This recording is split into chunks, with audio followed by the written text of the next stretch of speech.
Napatingin sa kanya si Liam at ibinaba ang tinidor na hawak. My favorite dish is spaghetti bolognese. This is too sweet for a bolognese sauce. Natigilan si Laika at binigyan nito si Liam ng blankong tingin. Anong bolognese? Bakit tila kasalanan pa niyang ipagluto ito? Napatakip ng bibig si Leia sa pinipigilan nitong pagtawa. Hiniling nito na magdagdag pa ng alak sa mesa. Agad namang kumuha ang staff na nasa paligid nila. Halatang nag-e-enjoy ito sa pinapanood na eksena nila ni Liam. Napatingin siya kay John nang hindi siya pinansin ni Liam. Tikom lang ang bibig nito at nagpatuloy sa pagsimsim ng alak. Parang wala yata siyang kakampi sa bahay na ito. Maging si John ay natahimik din. Si John ay matalik na kaibigan ni Liam at malapit pang kamag-anak ng mga Fajardo. Kaya naman, wala siyang aasahan na kakampi sa kanya pag nagkataon. Kumuha si John sa plato at tinikman ito. It tastes good, bro. Ikaw lang yata ang hindi makaka-appreciate sa luto ni Laika. Sana, ganito din kagaling magluto mapapangasawa ko. Tila nagpanting ang tenga ni Liam sa pagpuri ni John kay Laika. Kuya John, isn't it clear to you? Hindi ganyan ang timpla ni Ate Stephanie, kaya hindi magugustuhan ni Kuya. Gosh, pati ba naman favorite dish ni Ate Stephanie? Gagayahin mo pa? Tatawa-tawa na sabi ni Leia. I've lost my appetite. Excuse me. Tumayo si Liam sa hapag at iniwan sila. Napayuko si Leia dahil parang tutulo na ang kanyang mga luha. Napailing lang si John dahil wala itong nagawa para ipagtanggol si Laika. Hindi din pinansin ni Andrew at Minerva ang kanyang niluto. Bagkus ay humingi si Andrew ng tsaa pagkatapos nitong kumain. So, have you enjoyed it so far? Tanong ni Minerva. Walang ganito sa pinanggalingan mo, right, Laika? Tita, I'm sure masaya din ang pamilya ni Laika kahit simple lang. Pagtatanggol sa kanya ni John. Tumaas ang kilay ni Minerva dahil tila napahiya ito sa sinabi. What do you know about her, John? Nakapunta ka na ba sa kanila? No, tita, but that was based on what Laika told me last time. Oh, so close kayo? Tapos si Liam, hindi man lang niya masabi ang pinanggalingan ng babaeng ito? I should better ask you then. Kung pwede lang sana siyang sumagot. Gusto niyang sabihin na hindi siya masaya sa buhay niya ngayon. Kahit balutin man siya ng kayamanan. Hindi siya masaya dahil kontrolado ang buhay niya ng taong natutunan na sana niyang mahalin. Nagkamali siya sa pag-asang pwede pang magbago ang isip ni Liam at matutunan siyang mahalin bilang si Laika. Pero tila isang malaking sampal sa kanya ang lahat na kahit kailan ay hindi siya mapapabilang sa pamilya ni Liam. Tama si Minerva, hindi siya titigilan nito at nag-uumpisa pa lamang siya hanggang sa tuluyang maging malaimpyerno ang buhay niya. Tita, akmang magsasalita pa si John pero bumaling si Minerva kay Andrew na nananahimik lang. And you, Andrew, how come you agreed the public wedding? Ani Minerva. Nalaman tuloy ni Laika na nagkukunwari lang si Minerva na sang-ayon kay Liam kanina. It doesn't make sense, Minerva. Kasal na sila. Gusto ko lang malinis ang pangalan ko sa kahiyang ginawa ng anak mo. Besides, they can annul the marriage afterwards. Mariing sabi nito na tila wala sila ni John sa harapan ng mga ito. Walang imik si Laika habang lula ng sasakyan pauwi sa penthouse. Kanina pa siya naiiyak, subalit pinipigilan niya dahil ayaw niyang magmukhang kaawa-awa sa harapan ni Liam. Hindi niya makakalimutan ang pakikitungong ipinakita sa kanya ng pamilya ni Liam. Napalunok siya dahil tila may bumabara sa kanyang lalamunan dahil sa nagbabadya niyang pag-iyak. Nang makarating sila sa penthouse ay agad siyang pumasok sa dating silid na kanyang tinutulugan noong hindi pa sila kasal.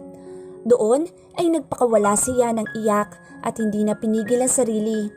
Gustuhin man niyang sumuko pero hindi pwede dahil naaalala niya ang kanyang pamilya na umaasa sa kanya. Nang humupa ang kanyang pag-iyak ay naisip niyang tawagan ng kapatid. Mabuti na lang at pinayagan na siya ni Liam na matawagan ang kanyang pamilya. Dati kasi ay tanging numero lang nito ang tanging nasa contact niya. Ate, ingat ka dyan ha. Pangarap ko ring makapagtrabaho kagaya mo.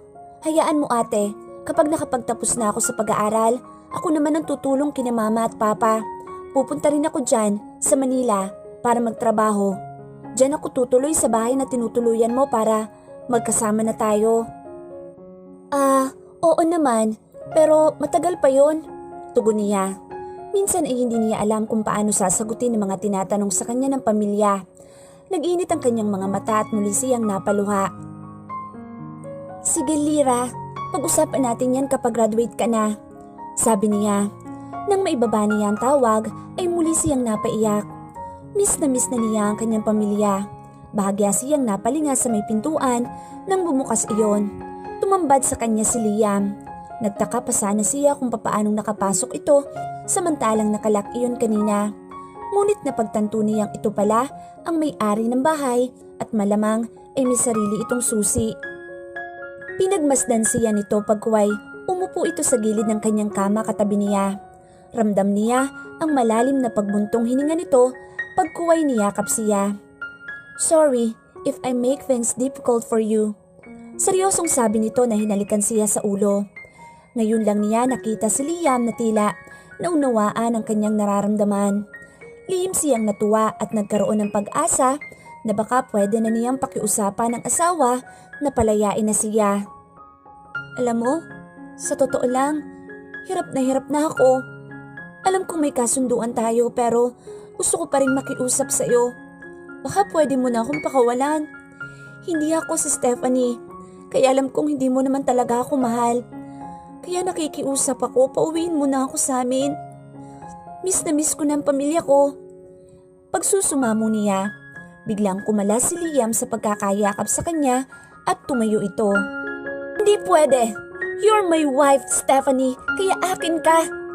Bigla na lang ay nakita niya ang galit sa mukha nito. Tumayo siya at nilapitan nito. Ilang beses ko bang sasabihin sa iyo na hindi ako si Stephanie? Hindi ako si Stephanie. Ako si Laika. Malakas na sigaw niya habang umiiyak. Hinawakan siya nito sa magkabilang balikat. Wala akong kilalang Laika. Niligtas kita. Tinulungan, binihisan. I gave everything you needed. Kaya wala kang karapatan na tumanggi sa gusto ko. Naiintindihan mo? Malakas at galit na sabi nito. Tila biglang nagbago ang anyo nito na kanina lang ay maamo. Ngunit ngayon ay punong-puno na ng galit. Tanging iyak na lamang ang naging tugon niya habang sa nakaramdam siya ng paninikip ng kanyang dibdib. Tarantang dinala ni Liam si Laika sa kanilang silid nang mailapag nito sa kama ay agad namang nagkamalay na si Laika. Muling napahikbi si Laika at tumagilid sa pagkakahiga. Tana, huwag ka nang umiyak, please. Ani Liam sa mahinang boses. Baka sa mukha nito ang pag-aalala habang pinupunasan ng mga luha sa pisngi ni Laika. I'm so sorry. It's my fault. Bulong nito kay Laika. Kinintala nito ng halik sa noo ang asawa. Mariing napahawak sa unan si Laika. Bakit hindi niya magawang magalit kay Liam? Bakit sa isang halik lang nito ay tila napapawi na lahat ng sama ng loob niya dito? Nagkunwari na siyang natutulog habang si Liam naman ay yakap-yakap siya habang idinidikit nito ang pisngi sa kanya. Ramdam niya ang mainit na mga bisig nito na nakasakop sa kanya. Maya-maya ay maingat itong bumangon at nilagyan siya ng kumot. Iminulat ni Laika ang kanyang mga mata nang maramdamang bumaba ito sa kama at humakbang palabas ng pintuan. Lumabas si Liam sa gawing swimming pool at naglanghap ng hangin. Naiinis siya. Ayaw niyang nakikitang umiiyak ang asawa ng dahil sa kanya. It's my fault. Napahawak siya sa kanyang ulo na kumikirot na naman. Madalas ay hindi maunawaan ni Liam ang sarili. Nagiging madalas ang pagiging mainitin ng ulo niya na tila hindi na niya kayang kontrolin. Umupo siya sa wicker chair, di kalayuan sa swimming pool habang napapahawak sa ulo. Babe, bakit? Bakit pinagpalit mo kami sa kanya? Biglang napaangat ang kanyang tingin kung saan ang galing ang tinig. Stephanie? Bakit lumabas ka ng kwarto? I thought you were sleeping. Punong-puno ng hinanakit ang mukha nitong nakatingin sa kanya. "Babe, matulog na tayo." Anitong nakangiti pa sa kanya. Agad na sinundan niya ito hanggang sa makapasok ng kanilang silid. Napakunot ang kanyang noo nang makitang nakahiga ang asawa at mahimbing na natutulog.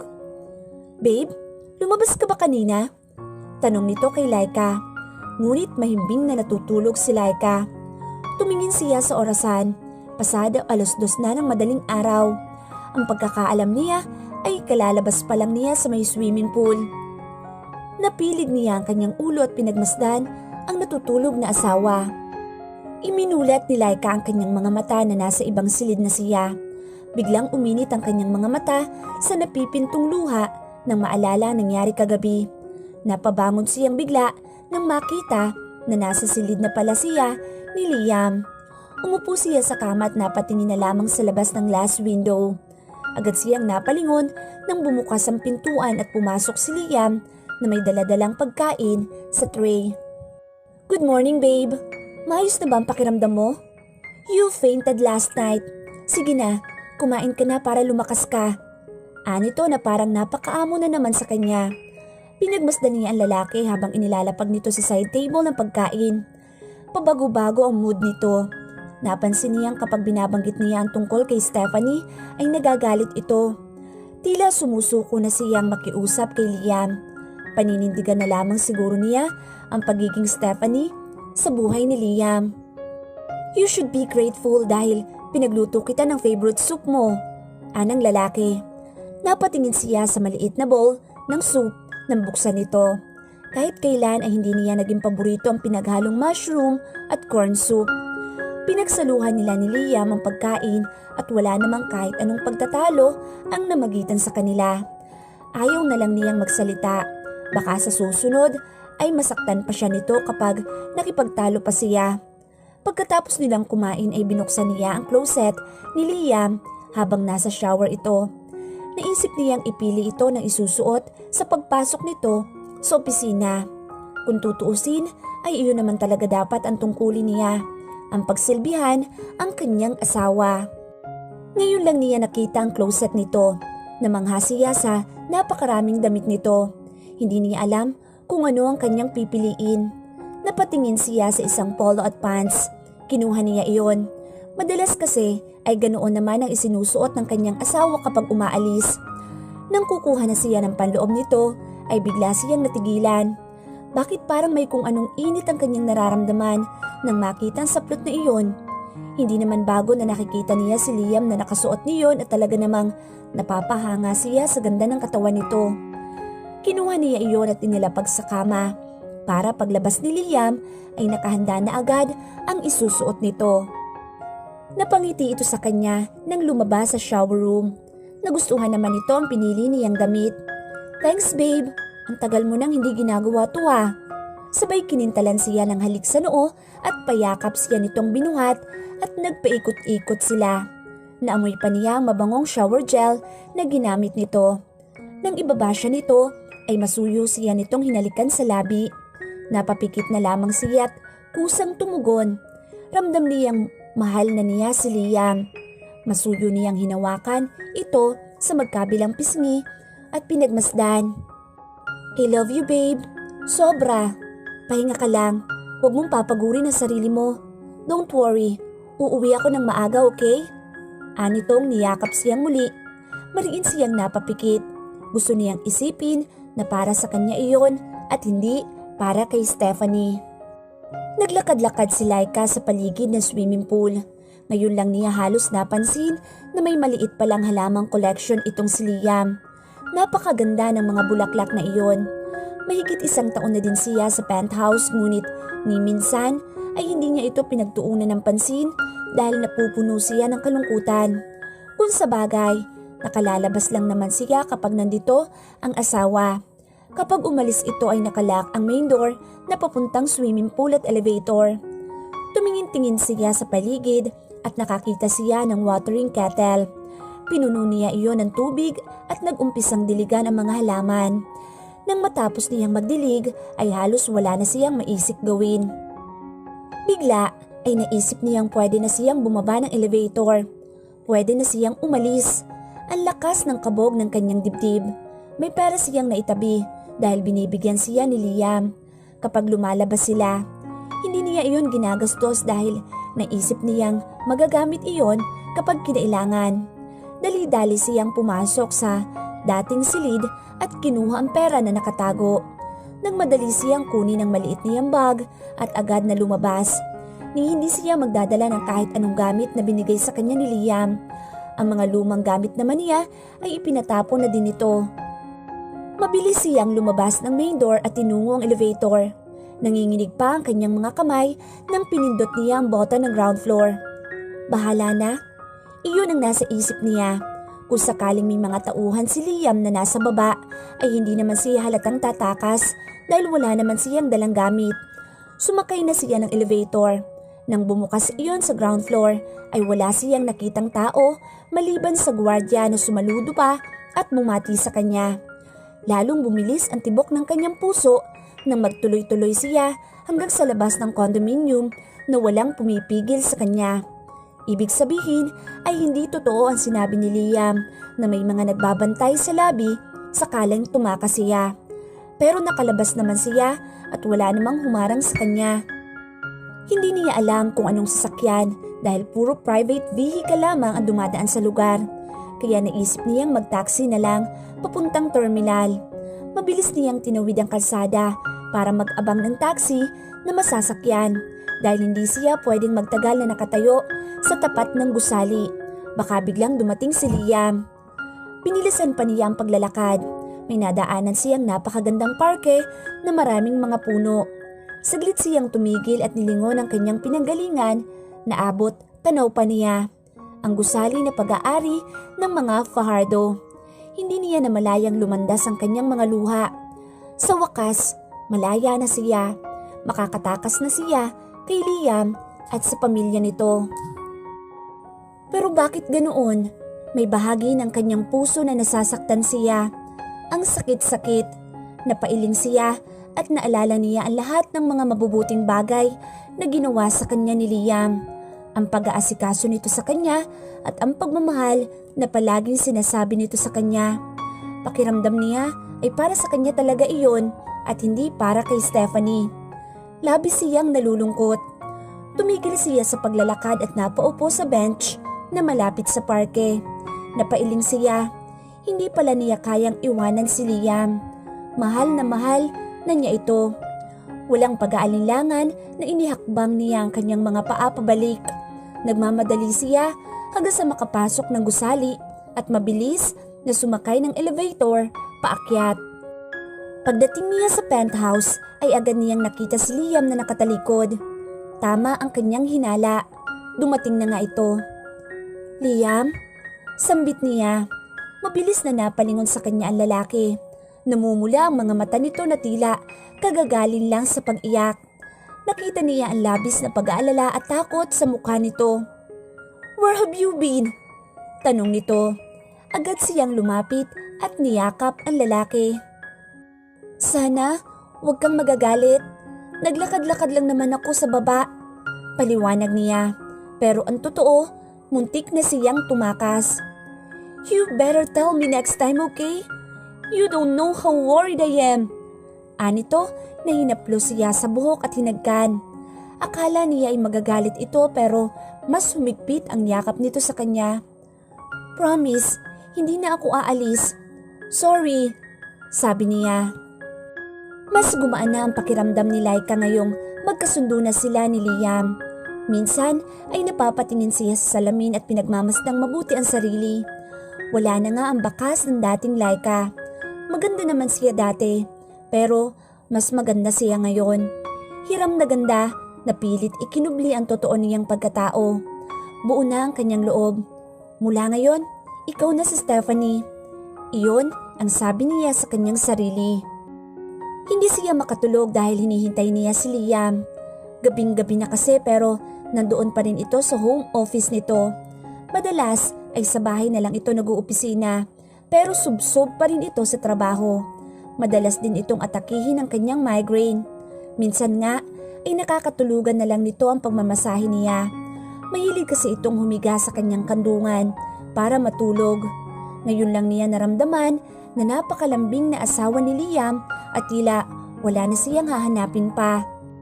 Bumangon siya at isinuot ang kanyang roba. Ipagtitimpla na lang niya ng kape ang asawa o kaya ay ikukuha ito ng makakain. "Babe?" tawag niya. Nasanay din siyang tawagin ito sa ganoong endearment. Binuksan niya ang pintuan at tumingin sa kabuuan ng silid. Wala si Liam, ngunit nakabukas ang laptop nito. Napailing siya.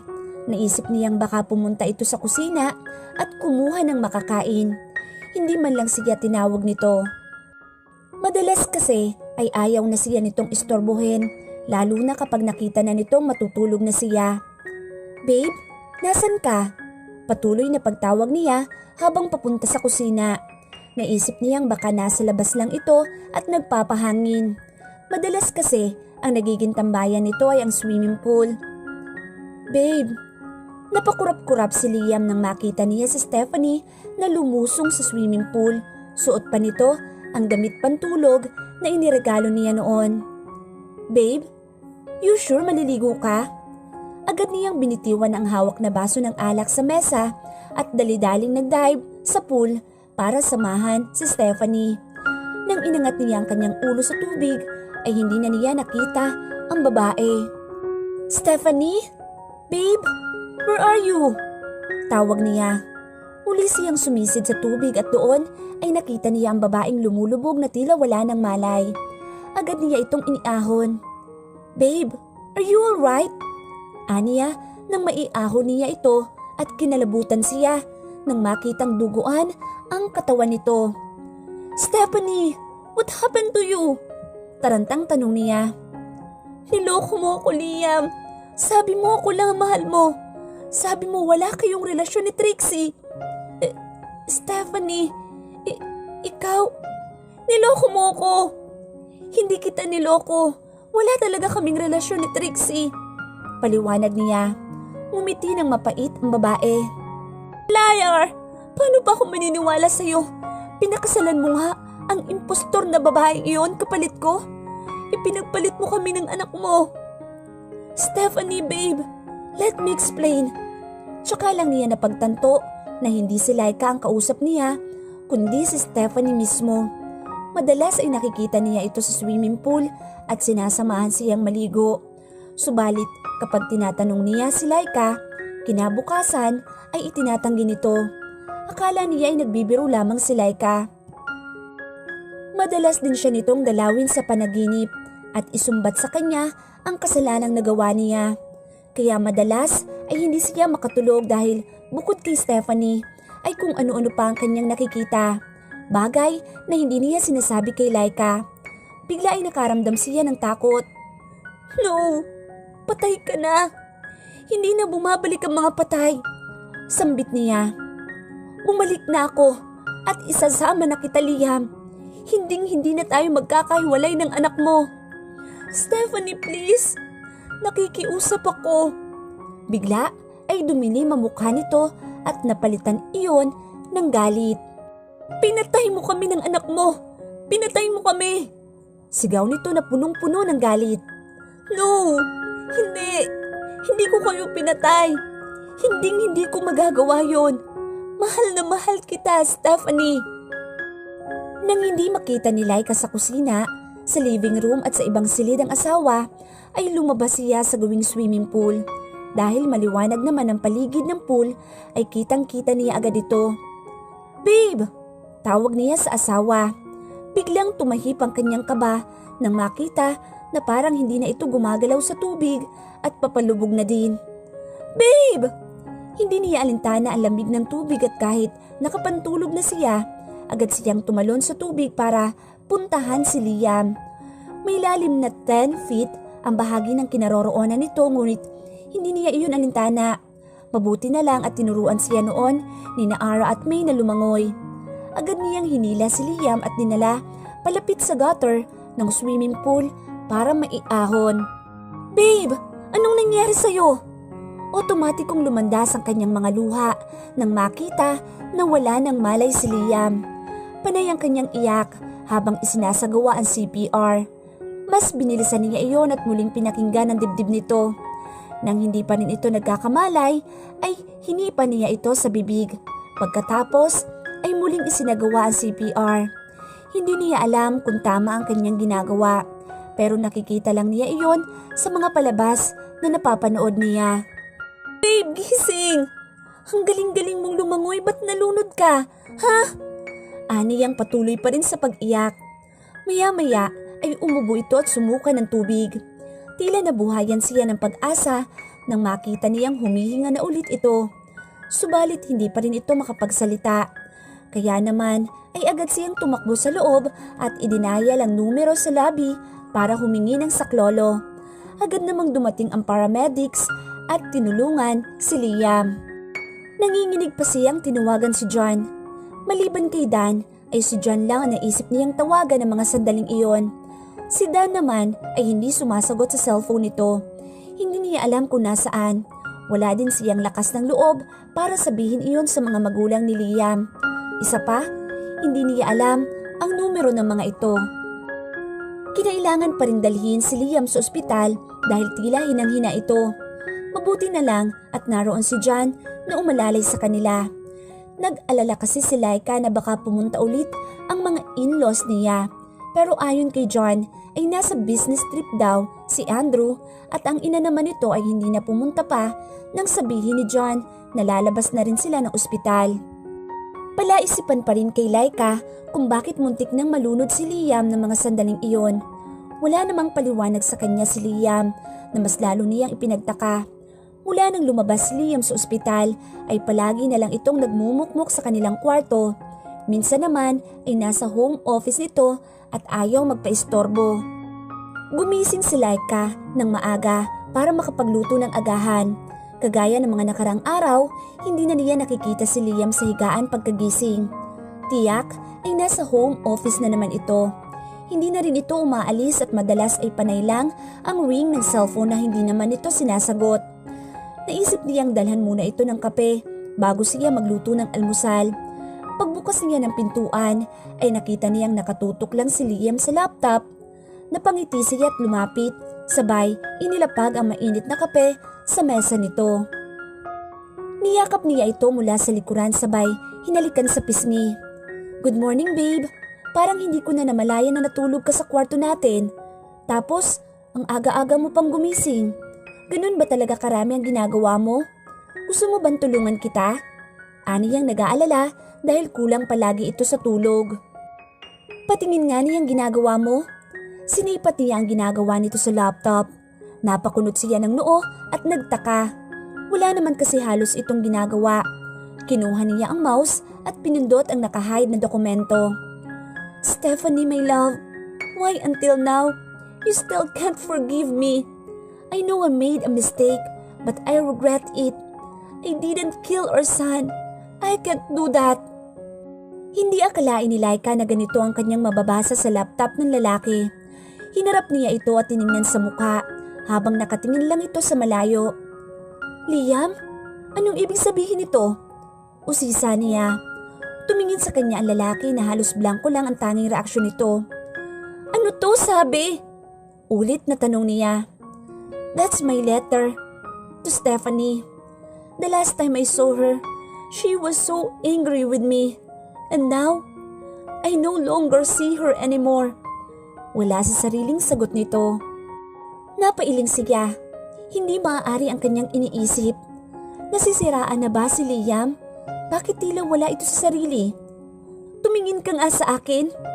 Niyugyug niya ang balikat ng lalaki. Tumingin ka sa akin sabi eh. Nakaramdam siya ng takot na baka totoo nga ang kanyang iniisip. Ilang araw na kasi itong tila hindi normal ang pakikitungo sa kanya. Kinuha nila si Stephanie at ang baby ko. Anang lalaki na parang takot at naluluha. Kinuha? Anong kinuha? Di ko maintindihan. Tarantang tanong niya. Please, itali mo mga kamay ko. Sige na please. Ayoko saktan ka. Kaya please lang. Napailing siya at tumanggi sa iniuutos sa kanya ni Liam. Kumuha ito ng tali na nakalagay lang sa drawer nito at ibinibigay sa kanya. Ayoko! Hindi ko gagawin yun! Tanggi niya. Now! Please! Please! Nagtakip ito ng tenga, tila balisang-balisa na tumingin sa paligid. Anong nangyayari sa'yo, Liam? Tarantang iyak niya. Maya-maya ay kumalma si Liam at tumingin ito sa kanya. Stephanie, it's you! Napatangu-tangu siya. Oo, ako si Stephanie. Hindi kita iiwan. Andito ako. Ani ang hindi mapigil ang paglandas ng mga luha na hinawakan ng magkabilang pisngi ng lalaki. Pagkuway, niyakap ito ng mahigpit. But it can't be. Nakita ko si Stephanie. Patay na siya. Nakita ko duguan sila. Ni baby. Pinatay ko sila. Pinatay ko sila. Hindi. Hindi ka si Stephanie. Leave me alone. Napahagulhol siya. Basta na lang siya nitong itinulak dahilan para makawala siya sa pagkakayakap sa lalaki. Ako si Stephanie, di ba? Hindi kita iniwan, andito ako. Muli niyang hinawakan ang palad ng lalaki at idinikit iyon sa kanyang muka. Hindi kita iiwan. Mahal na mahal kita. Sabi niyang patuloy ang paglandas ng kanyang mga luha. Hindi niya alam ang kanyang gagawin. Hindi niya lubos maisip kung bakit nangyayari ito kay Liam. Niyakap niya ng mahigpit si Liam. Mahal na mahal niya ito. Pakiramdam niya ay hindi niya kaya kung sakaling may masamang mangyari sa asawa. Nakita niya ang pangingilid ng mga luha nito habang nakatitig sa kanya. Pero hindi ikaw si Stephanie. I know. Iniwan na niya ako at kailan may hindi na siya babalik. Yun ang sabi niya. Nagalit kasi siya sa akin dahil nagpakasal daw ako kay Laika. Sino ba si Laika, ha? Tumulo ang mga luha nito. Babe naman nagpakasal nga tayo, di ba? May kasunduan tayo na hindi ako pwedeng umalis, di ba? Hindi na kumibo ang lalaki at nakatingin lang ito sa malayo. 2 araw pa lumipas. Mas lalong nag-alala si Laika dahil hindi na ito kumakain. Hindi din ito natutulog at nakaupo lang ito habang nakatulala. Pati siya ay hindi na rin halos makatulog sa kababantay sa asawa. Tinawagan sana niya si John pero ayon sa sekretarya nito ay lumabas daw ito ng bansa. Kung kaya't naisipan niyang tawagan si Dan. Kasalukuyang nakalib si Dan pero agad itong pumunta sa penthouse nang malaman ang nangyari sa amo. Si Dan ay hindi lang basta driver ni Liam, kung hindi personal assistant na rin. Isa lang din ang payo nito sa kanya, ang ipaalam na lang sa pamilya ni Liam ang nangyari. Kung kaya't naglakas loob na siyang tawagan ng pamilya ni Liam dahil gusto niyang maipagamot ang asawa. Hindi makapaniwala si Mrs. Fajardo sa kanyang ibinalita. Inaasahan na niyang magagalit ito sa kanya pero hindi na iyon mahalaga. Basta ang gusto lang niya ay malaman ng pamilya nito para maipagamot ang asawa. Ibinaba agad sa kabilang linya ni Mrs. Fajardo ang telepono. Nag-aalala siya na tumingin kay Dan. Tumango lamang ito na tila sinasabi nitong tama lang ang kanyang ginawa. Paniguradong papunta na ang mga ito sa penthouse at hindi niya maiiwasang makaramdam ng takot. Nakaupo lamang si Laika sa couch, katabi ang tulalang si Liam habang hinihintay nila ang mga magulang nito na dumating.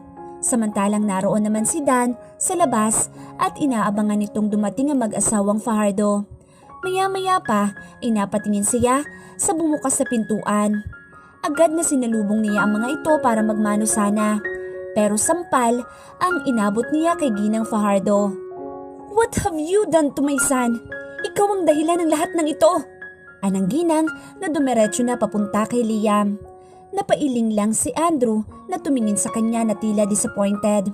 Otomatikong lumandas ang kanyang mga luha.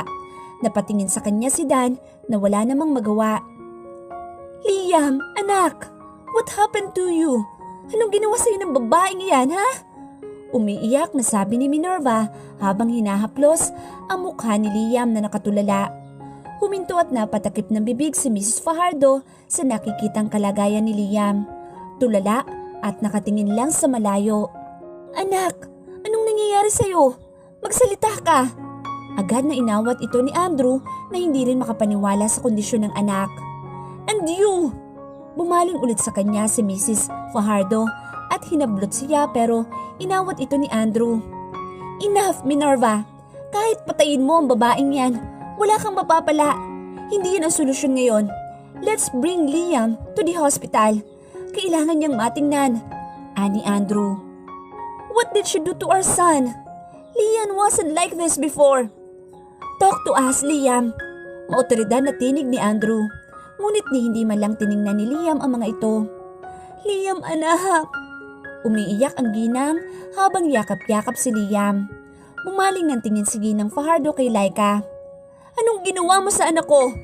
Kapag nalaman ko na may ginawa ka kung bakit nagkaganito ang anak ko, mananagot ka. Banta nito kay Laika. Mami, hindi ko po talaga alam kung bakit nagkakaganyan siya. Depensa niya. Mami? Umismid ito. How dare you to call me Mommy? I don't consider you as my daughter-in-law. Bumaling itong muli kay Liam. We're going home, anak. Umiiyak, nayakap-yakap ni Minerva si Liam.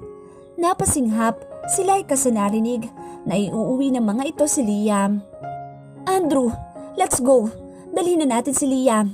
Dad, sumama ka sa amin. Alalayan mo si Liam. Anang ginang. Yes, madam. Agad namang lumapit si Dan kay Liam. Sa sandaling tumayo si Liam sa kinauupuan ay naramdaman ni Laika na wala na talaga itong pakialam sa kanya. Lumabas na ang mga ito na hindi man lang siya nililingon. Madam, saan niyo po dadalhin si Liam? Habol niya sa mga ito habang papalabas na ng pinto. Nilingon siya ni Minerva. We're going home. Kailangan siguro tagalugin ko pa para maintindihan mo ano. Iuuwi na namin si Liam. Oh, by the way, pabalikan kita. Huwag kang mag-alala. Magtutuos pa tayo. Anitong naniningkit ang mga mata sa galit. Madam, teka lang. Habol niya. Sasama po ako. Kailangan ako ni Liam. Hindi ka sasama sa amin. Let's go, Andrew. Hawak-hawak ni Andrew at ni Dan si Liam sa magkabilang bisig nito. Liam! Tawag niya. Lumingon pa ito sa kanya at napahinto. Pero pumasok na mga ito sa elevator. Halos maglupasay siya sa sahig sa pag-iyak. Humawak siya sa dibdib na halos hampasin niya ito dahil hindi na siya makahinga sa kakaiyak. Hindi niya lubos maisip na mangyayari ito. Bumalik siya sa kanilang silid at inihanda ang ilang gamit ni Liam. Kahit pagbawalan pa siya ng pamilya nito, pupuntahan pa rin niya ito. May karapatan siya dahil asawa niya si Liam. Pumunta nga si Laika sa mansyon. Nasa harapan na siya ng gate ng mansyon. Humigit muna siya ng malalim na hininga bago pinundot ang doorbell. Bumukas ang maliit na gate at bumungad sa kanya ang isang security guard na naka-uniforme. Nakilala naman agad siya ng guard kahit isang beses pa lang siya nitong nakita. Agad na pinapasok siya nito. Tumingin-tingin siya sa paligid at nagkataong lumabas naman si Susan kaya nakita siya nito kaya agad na lumapit. Nay Susan, si Liam po nasaan? Tanong niya. Tumingin-tingin sa paligid ang ginang. Naku, senyorita, bakit po kayo pumunta dito? May himig ng pag-aalala ang mahinang tinig nito na halos ibulong na lamang. Hindi niya alam kung bakit ganito ang tanong sa kanya ng ginang. Naisip tuloy niyang baka nabanggit na ni Minerva ang pagtutol nito na pumunta siya. Bakit po, Nay Susan? Ano pong problema? Nasaan ba si Liam? Usisa niya na medyo pabulong na rin. Agad siya nitong sinanyasan na huwag maingay, sabay hila sa kanya sa tabi. Senyorita, baka makita po kayo ni Madam. Ang narinig ko po ay bawal na kayong pumunta dito. Pabulong na sabi nito. Ano? Pero Nay, gusto ko lang naman makita si Liam. Sabihin mo naman kung nasaan siya, please. Tila may pag-aalinlangan sa itsura na ginamit ngunit kalaunan ay napapayag na rin niya ito. Sige po, senyorita, pero wag niyong sasabihin na ako nagturo ha. Malalagot talaga ako kay Madam kapag nahuli kayo. Nasa kwarto si Madam at ang silid naman ni senyorito ay nasa 3rd floor. Kaya umakyat ka na habang hindi pa alam ni Madam. Halika, ituturo ko sa inyo. Senyorita, tumango siya at sinundan si Susan. Umakyat sila sa 3rd floor kung saan naroon ang silid ni Liam. Sige na po, senyorita. Pumasok na kayo. Ani Susan. Sige po, Nay Susan. Salamat po. Pinihit niya ang seradura at bumukas iyon. Nakita niyang nakadextro si Liam habang nakahiga ito. Agad itong tumingin sa kanya. Nagmadali siyang lumapit at niyakap ang asawa. Babe, kumusta ng pakiramdam mo? Pasensya ka na ha, kung ngayon lang ako nakapunta. Hinanap ko pa kasi ang eksaktong address para alam ko sasabihin ko sa taxi. Ayos ka lang ba? Naluluhang sambit niya na tinitigan ang namumutlang mukha ng asawa. Nakatingin lang ito sa kanya at hindi nagsasalita. Anong nangyari sa'yo ha? Magpagaling ka na please, para makabalik ka na sa penthouse. I miss you. Umiiyak na naman siya na yakap-yakap si Liam habang nakahiga. Naramdaman niya ang paghaplos nito sa kanyang buhok. Please, don't cry. I don't want to see you cry. Mahinang sabi nito. Napaangat siya ng mukha at tiningnan niya ito. Oo, hindi na ako iiyak. Basta magpapagaling ka ha. Promise? Napatangu-tangu siya at pinunas ang kanyang mga luha. Napatangu naman ito. Pagkuhay, bumangon at umupo sa gilid ng kama. Nang biglang may malakas na pagbukas ng pintuan na labis niyang ikinagulat. What are you doing here? Didn't I tell you not to come because you're not welcome here? Who allowed you to come in, ha? Bakas ang galit sa mukha nito habang papalapit sa kanya. Hinarap niya si Minerva. Madam, gusto ko lang naman pong bisitahin si Liam. For what reason? Look at his condition. Now, tell me, what you can do to help him get better? Madam, nakikiusap ako. Huwag niyo naman po akong paalisin. Gusto ko lang po makasama ang asawa ko. Pakiusap niya. Out! Sabi ni Minerva na tila malapit nang maubos ang pasensya. Madam, please naman. Patuloy na pagmamakaawa niya. I said, get out! Halika rito. Hatak-hatak siya nito sa braso. Stop it, Mom! Saway ni Liam habang tinatanggal ang nakakabit na dextro sa kanya. Napalingon si Minerva sa anak. Nagmadaling lumapit si Liam at hinatak din siya nito. Mom, let go of Stephanie! Malakas ang pagkakahatak ni Liam sa kanyang kamay, pabalik. Subalit si Minerva naman ay hinahatak siya palabas. Nang maramdaman ni Minerva na mas malakas ang hatak ni Liam ay tumawag na ito ng nurse. Agad namang dumating ang dalawang nurse na lalaki at pilit na inawat si Liam sa pagkakahawak sa kanya. Tuluyan na siya nitong nabitawan, kaya naman ay mas madali na siyang nahila ni Minerva palabas. Stephanie! Malakas na tawag sa kanya ni Liam. Bitiwan niyo ako! Malakas at pilit nagpupumiglas si Liam sa mga ito. Liam! Sigaw niya habang tinitingnan ng asawa papalayo. Hawak-hawak ng dalawang lalaking nurse si Liam. Lalo lamang siyang napaiyak sa awa na nararamdaman niya sa asawa. Ibig sabihin ay ganito na kalala ang kalagayan nito. Pinipilit pa rin itong maging normal noong kasama siya.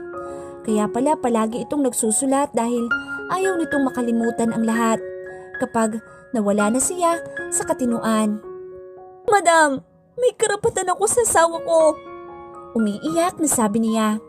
Ngumiti ng mapakla si Minerva. He is not your husband. Your marriage to Liam is not legal. Do you think we'll just let that happen? We agreed for him to stay with you, thinking he'd be fine. But look at what you've done. It's not good for him to see you anymore because he only remembers Stephanie. Kaya umalis ka na. Layas! Pagtataboy ni Minerva sa kanya. Narinig niyang tinawag pa nito ang guard kaya mabilis namang lumapit ito sa kanya at hinila siya nito palabas. Ma'am, tara na po. Huwag na kayong magmatigas. Ani ng guard na tila naaawa naman sa kanya. Liam! Malakas na tawag niya nang makalabas na siya ng gate. Nakita pa niyang pinipigilan ito ng dalawang nurse habang nakatanaw sa kanya sa salaming bintana. Maya-maya pa ay kumalma na ito dahil tinurukan na ito ng pampakalma. Halos maglupasay siya sa labas ng gate nang makita niya iyon. Walang nagawa si Susan kundi ang umiyak na rin sa pagtataboy na ginawa sa kanya. May tumigil na sasakyan sa tapat mismo ng gate kung saan siya halos maglupasay sa pag-iyak. Naramdaman na lamang niya na may humawak sa kanyang braso. "Ma'am Laika, tara na po. Ihatid na po kita." Napatingin siya sa lalaking humawak sa kanya. Nabuhayan siya ng pag-asa nang makita si Dan. Subalit kagaya ng ibang kasambahay ay wala rin itong magagawa. Halos hindi siya umiimik habang lulan ng sasakyan ni Dan. Hindi niya alam kung ano na ang kanyang gagawin sa ngayon. "May isa pa kayong pag-asa, ma'am. Si Sir John." Napatingin siya dito. "Pero wala si John. Hindi ko siya makontak." "Hindi naman iyon magtatagal. Babalik din yun. Sa kanya kayo humingi ng tulong. Kahit papaano ay nakikinig sa kanya ang mga Fajardo, lalo na si Sir Andrew." "Sana nga, Dan. Sana payagan nila ako makasama si Lian. Kawawa naman siya." Muli siyang napahikbi at di alintana ang mugto niyang mga mata. Kasalukuyang nag-aayos si Laika ng kanyang mga gamit sa penthouse at dahil sa takot sa banta ni Minerva ay nakapagdesisyon siyang umuwi na lang sa probinsya.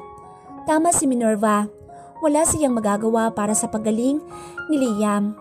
Masakit mang iwanan niya ang asawa pero tila wala na siyang laban pa sa mga Fajardo. Takot din siyang mapahamak dahil may pamilyang umaasa sa kanya. Panigurado kasing hindi siya tatantanan ni Minerva at palalayasin din siya nito sa penthouse. Hindi na niya hihintayin pa na mangyari iyon. Gustuhin man niyang makasama si Liam pero sa narinig niya kay Minerva, mukhang suko na siya. Hindi sa kadahilan ng hindi niya mahal si Liam, kundi gusto niyang gumaling ito. Kung totoo mang siya ang dahilan ng pagkawala ni Liam sa katinuan, mas makabubuti nga sigurong lumayo na lang siya.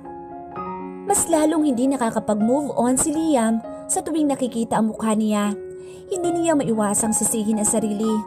Tama si Minerva. Siya ang lalong nagpapalubha sa kalagayan ni Liam. At ang masakit pa ay nalaman niyang hindi pala totoo ang kasal nila ni Liam.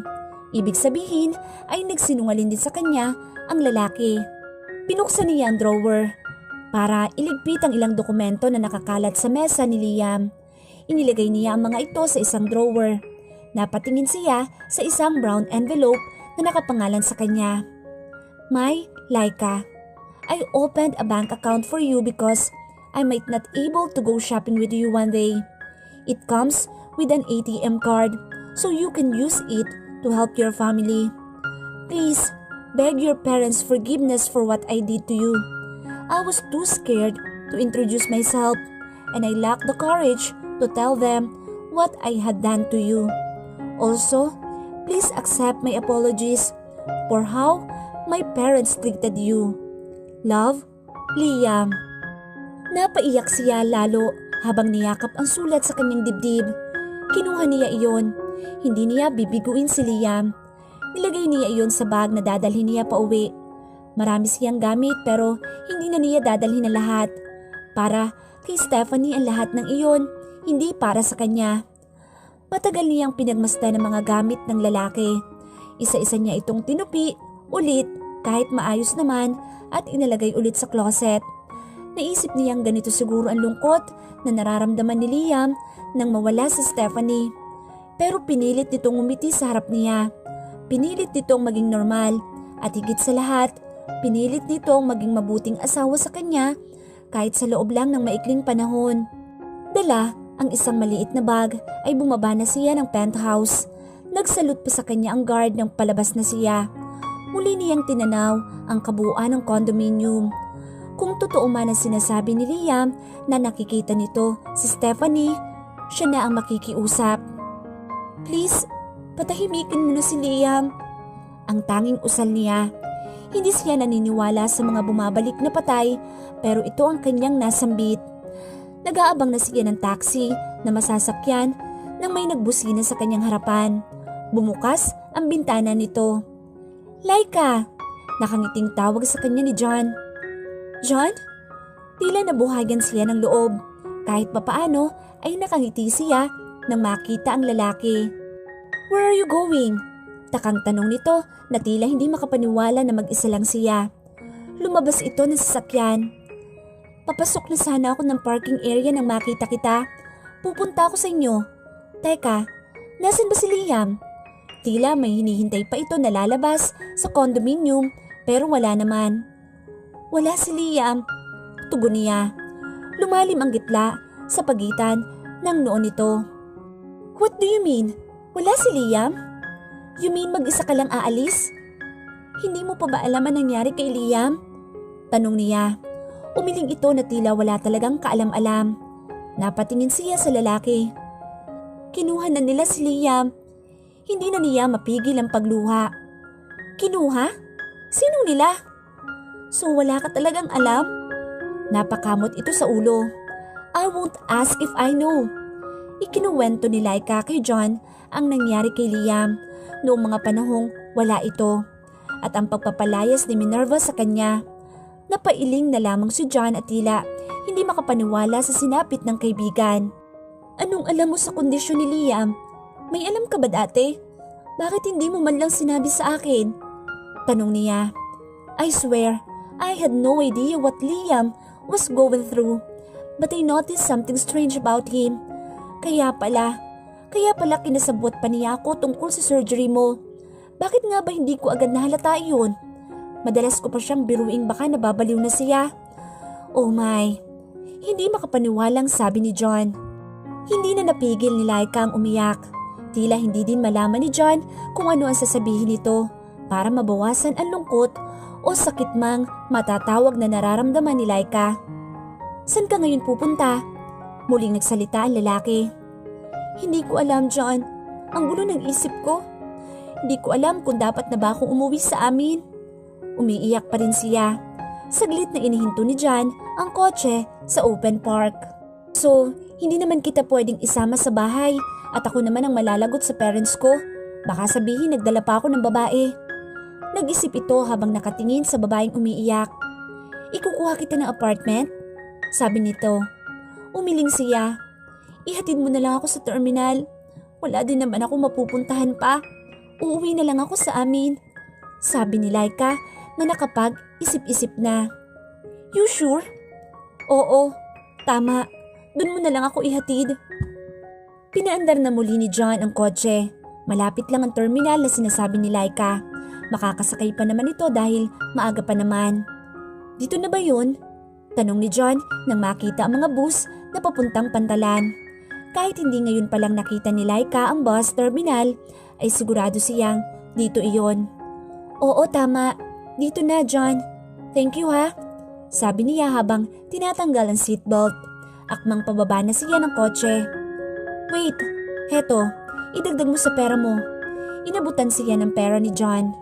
Naku, wag na John. May pera naman ako. May iniwan si Liam sa akin. Salamat na lang, John. Thank you sa lahat-lahat. Umiti siya ng pilit sa lalaki. What's wrong? Napansin siya ni John nang mapahawak siya sa pintuan ng sasakyan. Kukuhanin na sana nito ang bag niya nang napatigil ito at pinagmasdan siya. Napakapit siya. Tila umiikot ang kanyang paningin at nasusuka siya. John, sandali lang ha. Sabi niyang nandidilim ang kanyang paningin. Laika! Bigla itong sinalo ni John.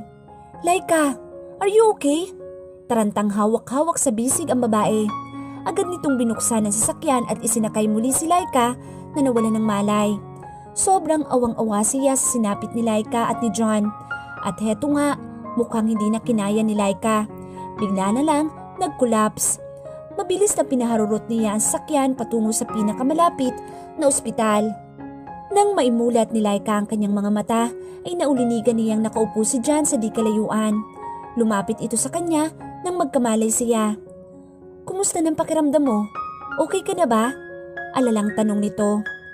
Anong nangyari sa akin? Asan ba ako? Andito ka sa ospital. Nawalan ka ng malay kanina. Napatingin sila pareho sa paparating. Andiyan na pala si Doc. Ani ni John. Kayo po ba ang mister niya? Tanong ng doktor. Naku, hindi po Doc. Kaibigan ko lang. Mabilis na sagot ni John. Napatango ang doktor.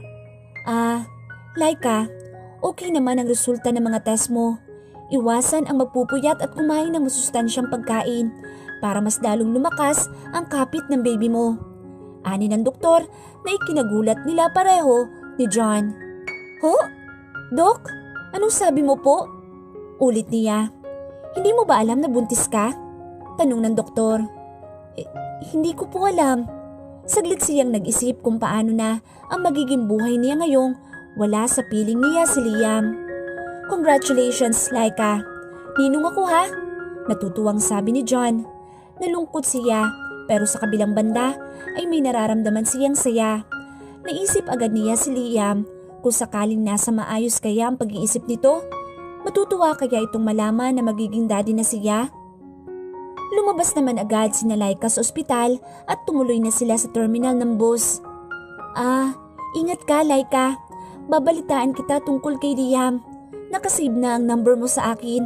At syempre, balitaan mo ako kapag nakalabas na ang inaanak ko ha. Tinapik siya nito sa balikat. Kumuway pa ito sa kanya at pinabaunan siya ng pagkain nang pasakay na siya ng bus. Thank you John. Ikaw nang bahala kay Liam. Palagi mo siyang dadalawin kapag may time ka, ha? Bili niya bago siya umakyat ng bus. Nang dumating si Laika sa probinsya ay walang makakilala sa kanya. Nasa tapat na siya ng kanilang bahay nang makita niyang lumabas ang kanyang tatay. Agad niya itong nilapitan at niyakap. Papa, andito na ako.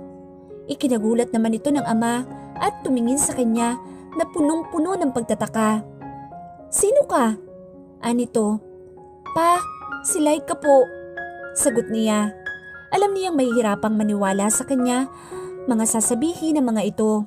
Maya-maya'y lumabas ng bahay ang kanyang nakababatang kapatid. Pa, sino pong bisita? Tanong nito at otomatikong napatingin sa kanya. Lira, ako to. Si Ate Laika mo. Parang hindi makapaniwala na nakatingin lamang sa kanya ang kapatid na tila naguguluhan. Ate Laika? Napailing ito. Miss, kung naloloka ka, huwag mo nga kaming pagtripan, pwede ba? Napatingin ito sa ama. Pa, baka vlogger lang yan, nagpapasikat lang o kaya mahilig mag-prank. Ang sabi ng kanyang kapatid na niyaya na ang ama sa loob ng bahay.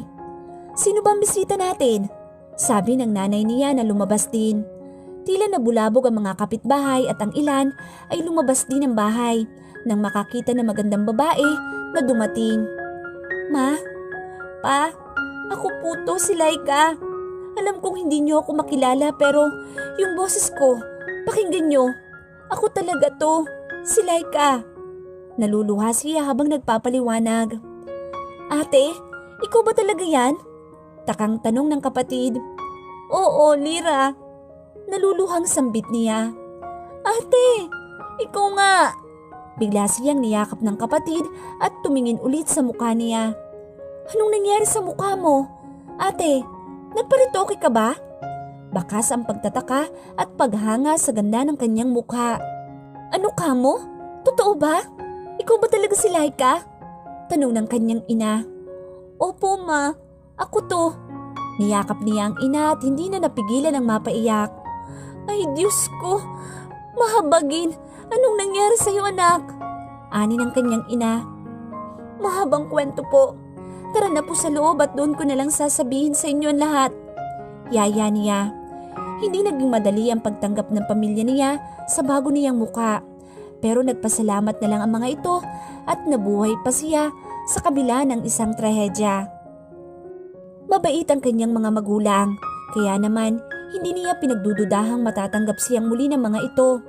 Anuman ang kanyang naging kalagayan at pinagdaanan. Hindi rin niya itinago ang naging kalagayan ni Liam at ang naging dahilan ng kanyang pag-alis sa poder nito. Kahit nasa probinsya na si Laika, ay nakikibalita pa rin siya kay John tungkol sa kalagayan ng asawa. Walang araw na hindi niya naaalala si Liam, lalo na habang palapit ng palapit ang kanyang panganganak. Ayon kay John ay inilipat na ng tirahan si Liam. Pansamantala raw itong nasa rest house nito mismo sa Tagaytay. Sa katunayan daw ay mas makabubuti iyon kay Liam kaysa magstay sa mansyon na palagi namang wala ang mga magulang.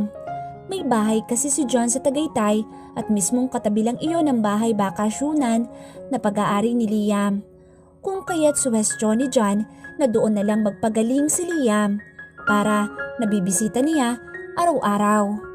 Nagkaroon ng pag-asa si Laika na muling makita ang asawa sa pamamagitan ni John. Hindi nga siya nagkamali dahil iyon din mismo ang naging suwestyon sa kanya ni John. Subalit kailangan niyang mag-ingat sa mga Fajardo. Hindi siya dapat makita ng pamilya nito. Kapag nagkataon, pati si John pwede pang madamay. Inabutan siya ng tulong ni John. Ayon dito ay para iyon sa kanyang inaanak, bagay na hindi naman natanggihan ni Laika. Nag-alok din ito ng tulong na trabaho sa kanyang kapatid na kakatapos lang ng kolehiyo. Masayang masaya siya dahil hindi niya sukat akalain na pwede na niyang makitang muli ang asawa. Dumating ang araw na nanganak si Laika. Walang pagsidla ng kanyang tuwa nang makita at mahawakan niya ang kanyang anak. Kahit sanggol pa ito ay hindi may pagkakailang kamukhang kamukha ito ng amang si Liam. Lumapit si Lyra sa kapatid na nakaupo sa sala habang binabantayan ang anak nito. Ate, matulog ka na muna habang tulog pa si baby. Ako na lang muna magbabantay sa kanya. Ani Lyra na umupo sa sofa katabi niya. Hindi ako nakakaramdam ng antok at hindi ako nagsasawang pagmasdan ang kanyang mukha. Nakangiting saan niya sa tila munting anghel na nasa kuna. Ang sabihin mo ate, excited ka lang na makita ang tatay ni baby. Napakunot siya ng noo na tiningnan ng kapatid. May bahagi ng kanyang puso na masaya dahil sa posibleng pagkikita nila ni Liam. Pero tila magiging walang saysay iyon dahil hindi naman sila nakikilala ni Liam.